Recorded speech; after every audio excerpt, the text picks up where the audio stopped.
Hey everyone, it's good to see you. I'm happy to spend we'll probably spend about 30 minutes together, maybe even 45 if we're having fun.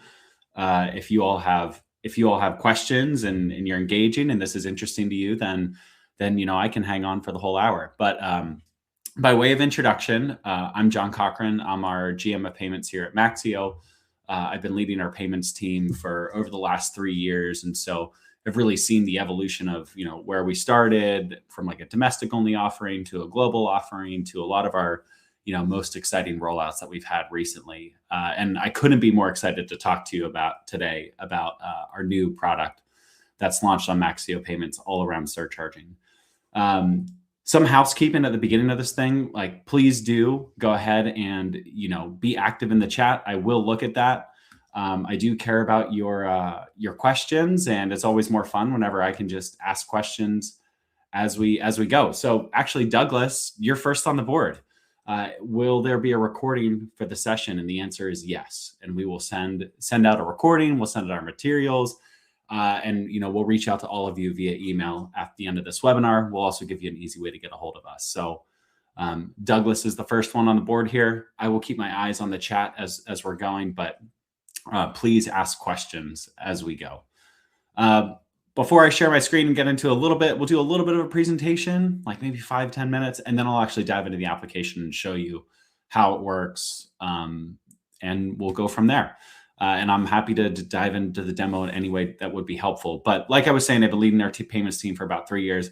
My background, I'm actually a CPA by trade, still active. I always, every year, in the weeks leading up to Christmas, I always debate, should I really finish my CPE? And, I've kept that running for about 15 years. But before I came to Maxio, I actually was an operator myself. I was a controller on a finance team.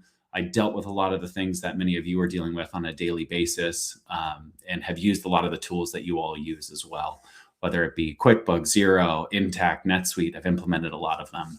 And so, I have a special appreciation for what you all are dealing with on a day-to-day basis when you're managing that quote to cash process.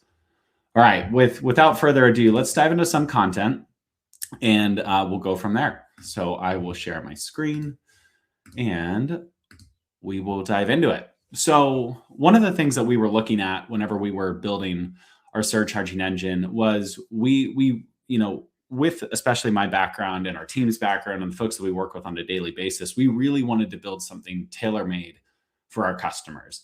And we know that there are nuanced and just nuanced workflows for B2B businesses. It's really challenging. And a lot of the solutions on the market today are not built with those workflows and the nuances in mind. And we do believe that we have the best offering when it comes to surcharging for B2B businesses. Now, one of the things that I'm always on the lookout for, and especially on a finance team, maybe I was a little too desperate, but I was always searching for relevance within what we were trying to accomplish from like a go-to-market business transformation strategy. And many times the accounting finance teams, they're kind of treated in the back office and really hard to drive that efficiency and growth to the front office whenever you're not, in sales or marketing or kind of impacting the growth levers of the business. But one thing that so it can be hard to kind of drive those costs whenever, maybe you'll put up your software spend from the finance team and you'll slide that over to your salesperson or your marketing person. You'll say, do we really need all those Salesforce licenses? And they'll be like, do you want us to sell software? And the answer is yes. So you can't touch that budget. But one thing that's always been a fixed cost of doing business and is a very heavy item on the P&L are credit card fees. We see this in our own business at Maxio. You all see this in your businesses as well. And many times it's been treated as a fixed cost of doing business. Now with the solution that we're launching out, it doesn't have to be a fixed cost of doing business. This is a lever that you have now, and it can be a business decision versus a fixed cost, really where you can tailor the experience around what do your customers want, need, expect, how do you design the right go-to-market engine. But many of you know this, that credit card fees, they're not cheap. The networks, they are well built out. They're a great, way to move cash efficiently, but you're going to pay to use those networks 2 to 4% on every card. If you're like a $5 million business accepting credit card fees, that'll add up to, hundreds of thousands of dollars every year. And the thing that I always like to, sometimes surcharging can be tricky or maybe it's scary, but the way I like to think about it is every time I go to my gym or I go to the cafe, there's always a little notice either at the door or at the checkout register that says, hey, just so you know, there's going to be a convenience fee or a surcharge fee on top of whatever you buy here. So surcharging is permitted in 47 states. This is something that you can do. There's a way to do it. It's just been tricky for subscription businesses when you don't have an actual physical store. And like I was saying, 2 to 4%, margin or fees doesn't have to be a fixed cost of doing business. This is now a business decision that many of you can choose to make with your executive team and your leadership team. Now, the thing is, and why do we think that we have a differentiated solution here is, even though it's legal in 47 states, and many businesses do this, especially if you have a physical store. Surcharging isn't so simple when it comes to subscription businesses because you don't have always a physical storefront. You have buyers all around the country, and so how do you think about managing different countries, states, card brands, the checkout experience that you're going to provide your customers? Like you have to make sure that systematically you've kind of covered, crossed your T's, dotted your I's, that you have a way to stay compliant because there are different things to account for in those regions. And the last thing you want to be doing is, spending all your time managing compliance whenever, you're running a subscription business. And most of the surcharging tools, we did a lot of research on this, looked at what else is on the market. A lot of those, actually, I'm going to pause really quick because Jennifer just asked a question here. Jennifer, you asked a question around what states are they not permitted in.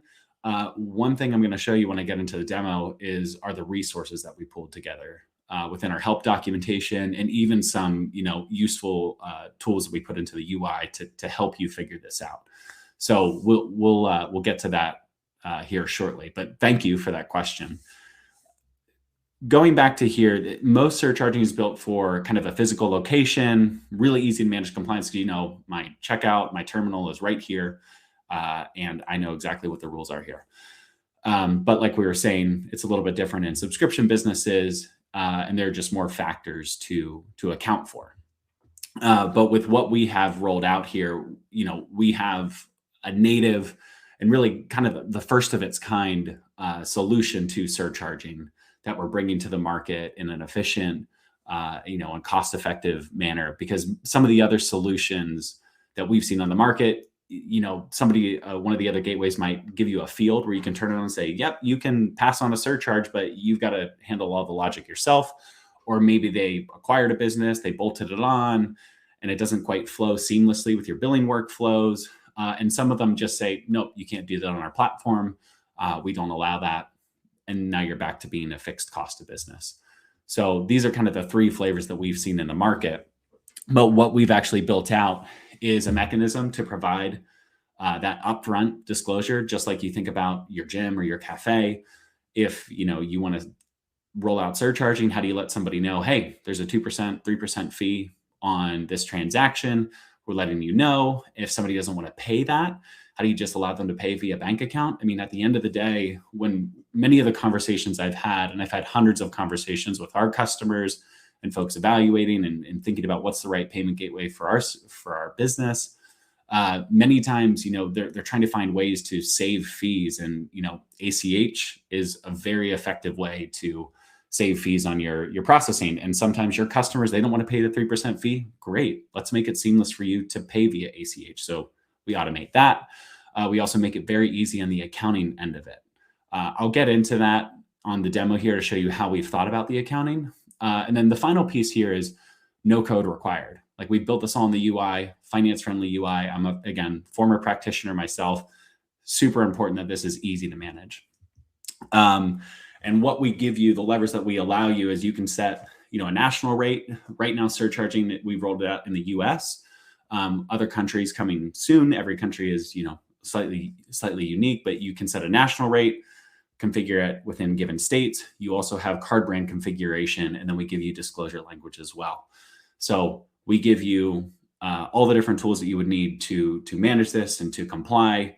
And you can do this consistently across all the regions that you want to do this. Now, one of the things that we also get questions on is, where does this actually pay off for folks? And I think, once you get up to about 100K per month in credit card fees, credit card volume, this is when that can start to show up in your P&L and really start, making a difference and drawing your eyes to it, where you're trying to figure out, do I really want to pay that, or do I need to think about something else? There are some of the other factors there within, when's it a good fit for you to consider, doing surcharging. Maybe if you accept cards at all, you just don't want to pay the fees. Really, this is up to you, but these are some of the factors that we think, this might be quite an attractive offering for you. Less of a fit, if you don't have a lot of card volume, or you have people who pay via ACH or check, this probably isn't a problem for you. But if you are interested in this, and we'll get into this later on, or as we wrap up the presentation, we'll try to make it easy for you if you are interested in this. But it's a pretty quick process to get surcharging turned on. First is, making sure that you're leveraging Maxio payments. Then, we'll show you how to add notice. We turn it on your account. And then at the end of the day, you can be live in about 30 days or less. Very straightforward process. And, what we're seeing in some of the customers who are adopting this is that you're able to recover, 80% plus of the fees that you're paying on credit card processing fees today, which is quite significant when you think about the pressure to run an efficient business, to show, to minimize those costs. This is what we're seeing in the numbers so far. I will save that last slide for later on how to get a hold of us. But what we'll go ahead and do now is we will cut over, and I'll show you what this actually looks like in the application. So let me stop sharing my screen. And actually, we have 2 questions in the chat here. So let me take a second to answer those really quick. Oh, we're getting a lot of questions. I might not be able to keep up with all of you, but I will do my best. So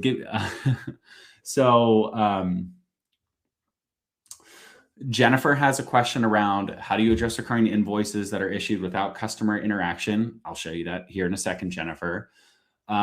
Mike has a question as, will this work with other processors like authorize.net? Right now, our surcharging only works with Maxio payments today. And then there are a few others here. And I think what I'm going to do for the purpose of continuing to keep this moving is I'll let some of our folks behind the scenes reply to those messages directly. And then what I'll do is at the end of this presentation, like in 5 or 10 minutes, I'm going to circle back to some of the Q&A questions as we go. But this is great. And I very much love the interaction here. It's quite fun. Let me go ahead and share my screen, and we'll jump over to our Maxio payments instance here. And one other thing that I'll throw out here is lots of really great questions within the chat. If for whatever reason I can't address your question in front of everybody on the webinar now, what our team will do is we'll jot down your question, and either I or somebody on our team will follow up with you directly. So what I'm looking at here is, this is actually our our Maxio payments interface. So this is a demo account that we have, but it's actually real data, so hooked up to real credit cards, stuff like that. What we have here is we have a lot of different stuff to show you what's processing, and we can get into the actual transaction list here, where we can show you a lot of different fields on the types of payments, tokenizations, different things like that. We have a lot of different fields and columns available here where we can show you data about what's processing, what's not processing, different statuses that we're getting back from the networks. Like, this can be really challenging to manage at scale. I won't get into all the details around Maxio payments and how that works. But we can always we can save that for another webinar. But B, we can also walk you through that individually if whenever you're ready to have a chat about that. What I want to get into, though, is actually how we allow you to manage surcharge compliance. So if we go into the settings here, we have a tab that allows you to configure, like we were talking about here. And again, this is in production. So even though I was saying this is a demo environment, this is a real environment that we use to demo within production. So what you see is actually what's in the code today. But what we show you here is, we'll show you, you can turn this on at the country level. And when I flick this on, it turns on all the states down below. Then this gives me the ability to set kind of my defaults by card brand for all of the states under the country. And then within each state, what we also give you the ability to use or the ability to configure is, do I want to adopt my country rules or do I want to adopt my state rules individually? So for example, say I wanted to, in Alabama, I wanted to turn it on and I just wanted to adopt the country rules. Great. Anytime that we detect that there's a credit card in Alabama, we're going to adopt these rates up here. But if for whatever reason, I want to override those rules for, call it a given, compliance with a given card brand in that state, I can also do that. Now, one of the things that you'll see here is for those of you that are familiar with credit card, compliance and different things like that, there are different, factors to consider. And so, some of the factors are what we've already discussed where, I want to be able to configure my surcharge rate in the United States for Visa, or maybe in Alabama, I want to use a different rate there.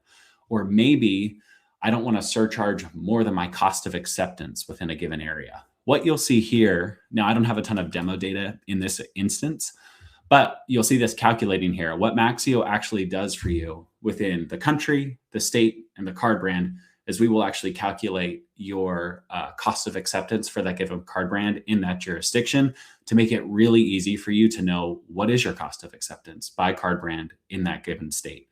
Some of these things are pretty, complicated, but we try to make it really simple for you to understand that and then configure that. For example, and then there was a question, I believe, from Jennifer, and I believe, yep, it was Jennifer earlier.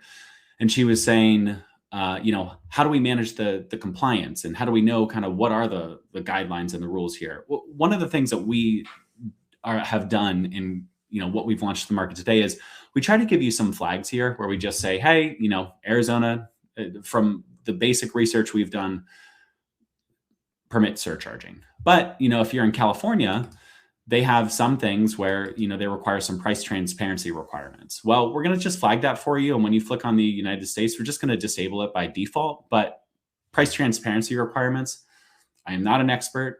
I am not an attorney. So please, take this as you may.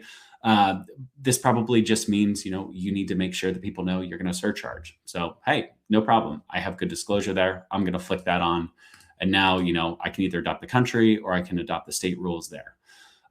One thing that we have done in the help documentation, and I believe this gets to Chloe's question about, is this in compliance with the network's policy? One of the things that we do have a desire to do is when it comes to the guidance within the state, we do have a desire to make this easier for you all. One of the things I like to maybe, I don't want to minimize, but I do want to encourage you all with is, this is something that, again, is permitted.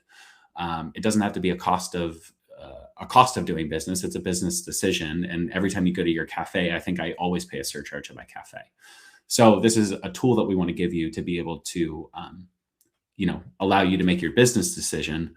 And I lost my train of thought a little bit on that. But all that to be said, we want to make it easier for you to know, like, hey, what do I need to do in California? So our goal is to make it easier, in app here. But what we do have is we do have help articles, which allow you to, hey, understand what is credit card surcharging. Where can I go to get information? And so we have some, basic high level documentation here. About, do I need to notify my buyers? What do I need to consider? We put this in our help docs. And then we actually went further and we went down and we went ahead and pulled in, hey, here's the link. If you want to look at American Express, Discover, MasterCard, Visa, or you want to check out the different compliance elements within a state, we tried to make those hyperlinks all available to you within our help documentation just to make your life a little bit easier. Now, my goal And our payments team goal is to put this more in the app for you. And there are plans for us to do that. I don't want to talk too much about what's on the roadmap here.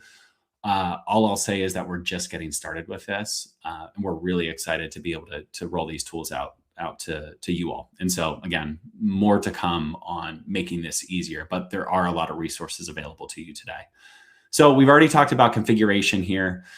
I want to go down to the bottom because one of the things that we permit you to do is, hey, what's the notice I am going to provide my customers? Well, we provide you a checkout page disclosure right here at the bottom, where it says, hey, a credit card surcharge fee may apply. Maybe what you want to do is actually get specific with the rate. Maybe you have a clause that you would like to put there. We make this configurable. You can click that there you can type that in there, hit save, and this will dynamically appear on all of your checkout pages, whether you're using our billing portal page, the invoice page, the self sign-up page, wherever you're dynamically showing this, make it easy for you to provide that disclosure that's required. And then as you're setting these up, we also give you a change log. So did anybody change the rates? When did they do that? What did they do? And that's all down here below. So we try to make it very easy for you to, again, see what the rates are, manage compliance, and make this all very, very easy to use. Now, I've talked a lot about the compliance, the configuration, the rates, how we try to make this easy for you. I want to actually show you the flow from the actual checkout experience to ultimately what would flow to your GL. So let's cut over here to this is the billing portal that we have turned on in this one account. And what you'll see here is, and one thing I'm actually going to cut back to just for level setting here. Right now I have a 3% surcharge set at the US level. And then down here in Colorado, I have a 2% rate set within that given state.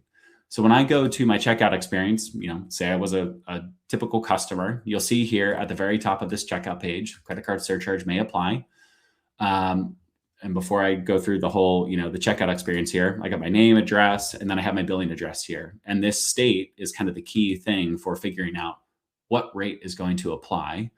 And then also the type of payment that I'm putting in. So I have credit card checked right now. I have my address. It's a Colorado address. And we'll notice here at the top, I've got my disclosure. And just to show you again, credit card surcharge fee may apply. If I scroll to the bottom of my prior page, I can see that matches my disclosure. Now let's go back.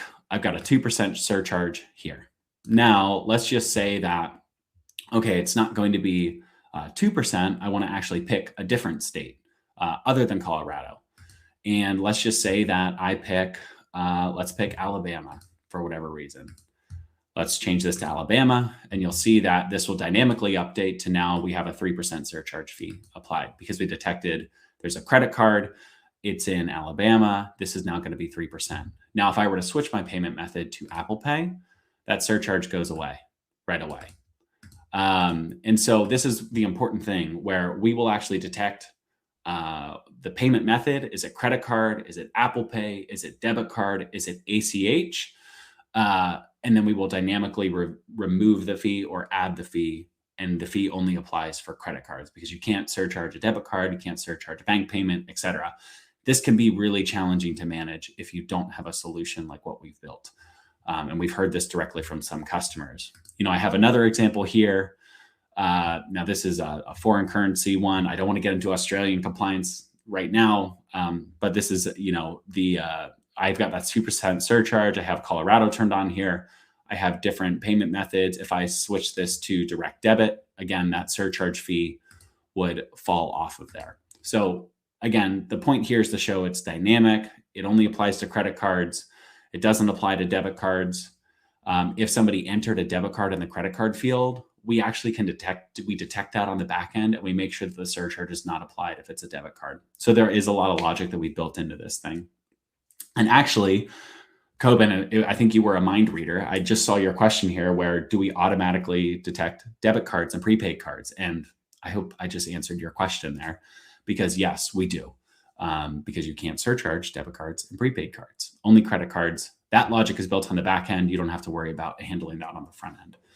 Now let's go into the application and show you what this actually looks like. So what I have here is I have an invoice that had been charged previously, that had gone through my surcharge flow. So if I go into, I might actually have it here.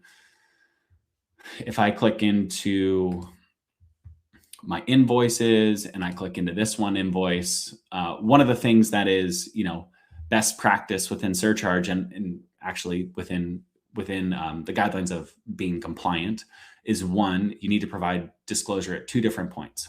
One, before they pay the invoice, which we got you covered here in the checkout page disclosure. And then the second point is actually on the invoice itself when they go to, when they actually pay that. So here's the invoice. We can see, this was a $1 transaction that got issued to the customer, and we included the surcharge here down below for $1.03. And so when somebody pays that, they will see this disclosed on their invoice, and you have the upfront disclosure and the disclosure on the invoice. And now I want to show you, okay, well, let's actually follow this all the way through to the application. So let's go back to, let's cut over to the application here. And what we're seeing here is we flipped from our, let's go into the application to show you kind of what this looks like here. There are many things to demo, and we don't have enough time to demo all of the features of Maxio, but if you would like to, I'm happy to jump on a call with you, or somebody on our team would be happy to jump on a call with you. So I believe this was invoice number 285, and we have that down here. Oh, anyway, let's click into, we'll show you what this looks like. I want to show you two different flavors of an invoice, because for those of you who manage your monthly closes, there's some dynamics, some nuances here. Like we were talking about, there are nuances in B2B businesses, and these are kind of the important nuances here. So I actually clicked into a different invoice because we've been running many tests back and forth here. But so this one invoice here, you can see, we brought over the dollar amount transaction that synced down to QuickBooks. We synced to QuickBooks, Xero, NetSuite, Intact, Rillet, and a few others coming soon. But you can see that item was over there. And then we actually have a separate line item for surcharge here. So both of these are brought over. You see the $1 transaction and the $1.03 transaction. You can see the payment applied to that. Payment syncs to a deposit. Deposit syncs down to the GL whenever, that clears the bank account and moves from either unbilled AR to the cash. Now, one thing that can actually come up, and when you get into the nuance of this workflow, when I was a controller, one of the things I was excited to was to spend my time on the top level financial statements, analysis around balance sheet, cash flow, income statement, et cetera. I spent my first quarter at a business reconciling cash, because reconciling cash is a very challenging process at scale with a lot of transactions, especially if your transactions are for $1.03 and you have thousands or tens of thousands or hundreds of thousands of those. Well, when you get into surcharge too, what about the scenario where we issued the invoice to a customer last month, we closed that month, and then they paid the invoice, the next month? How do we reconcile those two and make sure that we issued the invoice for $1 last month, they paid next month for $1.03, and so now we have two invoices, and how do we tie that all together? Well, we've actually designed a solution to that workflow here. And that's kind of why I wanted to show you an example of an invoice that's in an open period versus an invoice that's in a locked period. We can detect that automatically. And what we'll do, if I go back to my customer list here, let's actually go back to, this customer we were looking at, our surcharge test customer. And you'll see down here in the total that we have an invoice for $1.03, and then we have an invoice for $1, and then an invoice for $3. If your invoice is in a closed period and we detect that, what we'll actually do is we'll create another invoice for that, the delta between the original invoice and the surcharge amount. We'll sync that down there, and we'll tie it all together during that reconciliation, applying the $1, the 3 cents, and then clearing that together whenever your deposit clears the bank as well. So we've thought about that workflow as well. Many nuances to the workflows here, but I hope this is helpful and a helpful view for all of you on the call here. So I think I had one or two other things I wanted to show you all. Like I was saying, within the surcharging piece of it, we have a lot of great support documentation. If you have questions on this, so go ahead and check out our support documentation if you're an existing customer. And if you aren't yet a customer, we would love to talk to you more broadly about Maxio and this solution. Let me stop sharing my screen really quick, because I want to share one more slide as to, if any of this is resonating and you're interested and you want to talk more, how to get a hold of us. Again, we'll follow up after this webinar with resources, a copy of the recording, a copy of the presentation, and ways to get a hold of us. But I'll put up a slide right now, and then while I'm doing that and you're taking a look at it, I will go back and try to answer some of the questions that have been coming in. So one of the things that, if you're curious about, hey, how much would I actually save using surcharging, stuff like that, we can help. Our team has been, running these analyses for a very long time now. So super easy for us to help you think about it, think about how you could roll this out to your customers. So if you're an existing Maxio customer today and you know who your account manager is, go ahead, reach out to them. They'd be happy to talk to you. They'll probably follow up with you after this webinar as well. Or if you don't have an account manager, or you'd be new to Maxio, you can go ahead and contact us at sales@maxio.com, and we can get a hold of you. Also, you can get a hold of me at jon.cochrane@maxio.com, and I would be happy to chat with you as well, because getting to work with you all is one of the favorite parts of what I do every day. So, all right, Stephanie, you're the most recent question in the chat here. And so, really good question. Stephanie's question was, how do you deal with sales tax on the invoice? And how do you think about assessing tax on the surcharge amount, like that 3 cents that we were issuing?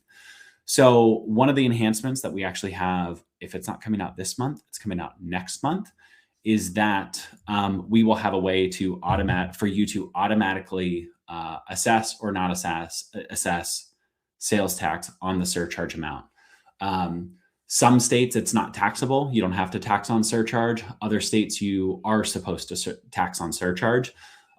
We're aware of that, and that is actually getting added to the product either this month or next month. So really good question, and thank you for asking that.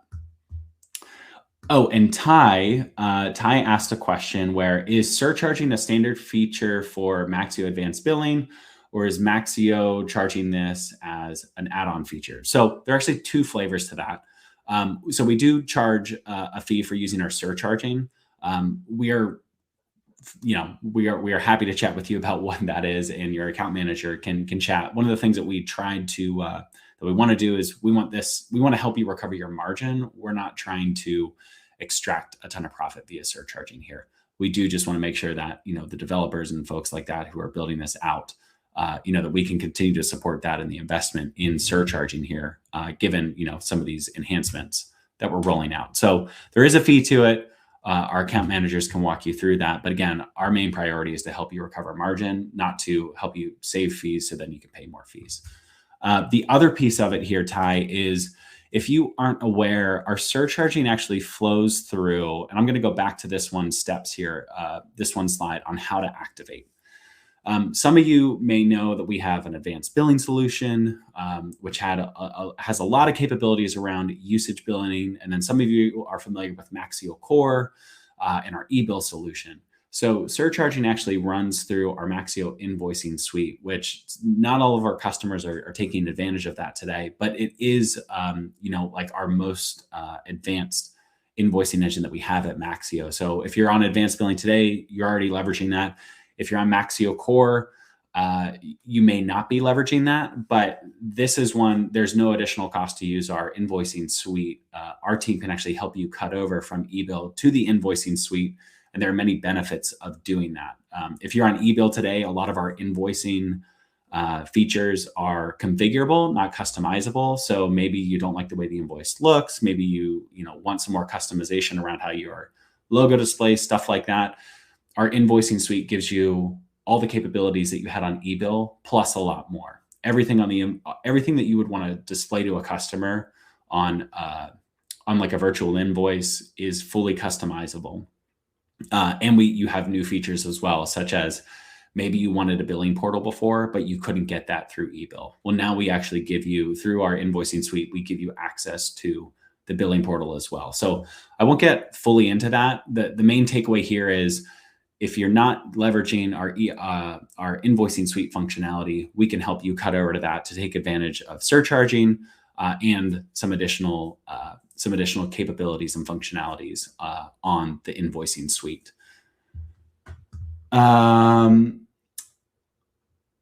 then let me look at a few other questions. Oh, and then Coben, yep, I think I answered your question on, do you have the support to split the surcharge amount when the payment syncs to the GL? Yes, we have the ability to do that. Actually, okay, special shout out to Marlena H. Marlena was a key contributor to our early days here within payments. I appreciate your question there in the chat, and how we were talking about handling the invoices. And I believe a lot of the other questions that had been asked, we had addressed in some of what we were walking through today. So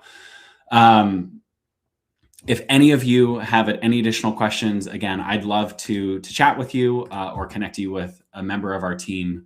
I hope this has been informative. I hope this has been helpful. I hope it's exciting. I really appreciate all of you spending, the last 37 minutes with me. And I'm excited to give you, 20 minutes back in your day. We'll follow up with you. Thank you again for the time, and look forward to chatting with some of you here shortly.